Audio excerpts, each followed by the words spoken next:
labas Affected. daw. So, Opo. So, first topic po natin ano. Sir, ano po reaction ninyo sa recantation ng statement o yung pagpapawalang bisa ng orihinal na statement ng BGC Boys about po sa flood control issue?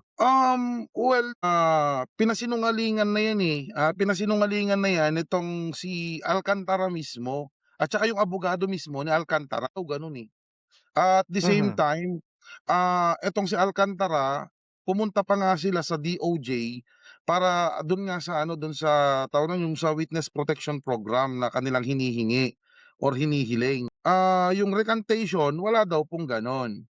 Eh, sino po ba ang nagpakalat ng, possible na magre-recant sila? Yan brother, kaya nga sinabi ko na, mukhang may nagpakalat ng, maling information 'no, na isang abogado which is ang nagpakalat kasi niyan is yung abogado nitong si Senator Joel Villanueva. Kasi mga kababayan 'no, napakalaking mga kababayan, dalawa na kaagad na senador, eh, ang mawawala dito kay Sara Duterte pagdating sa impeachment.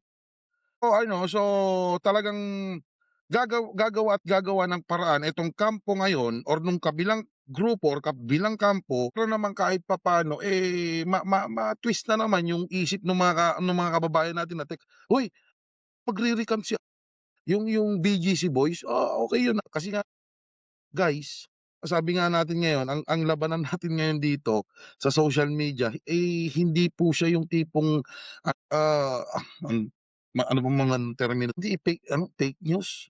Hindi na yung katotohanan ng ano natin dito na yeah, and also another thing na nagwo-worry din ako kasi siyempre they are applying for WPP, 'di ba?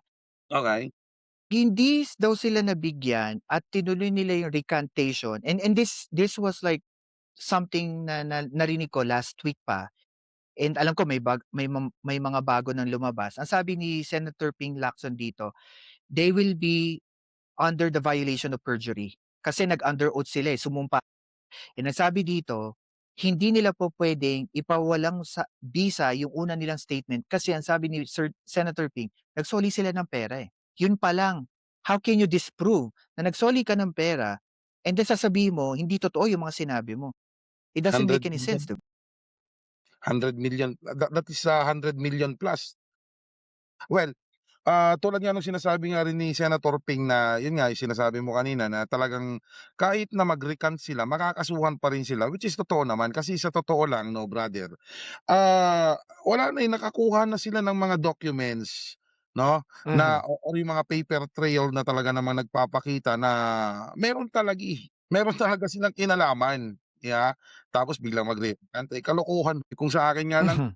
kung pupuwede lang ho sanang sorry naman, kung kayo po ay pro-life kasi ako medyo ano ako sa mga ganito, eh, death penalty, 'no, sa mga ganitong mga tiwaling opisyal, sige, 'di ba? Kasi Totoo nakakainis na 'to, 'yan, nakakainis na brother. masampulan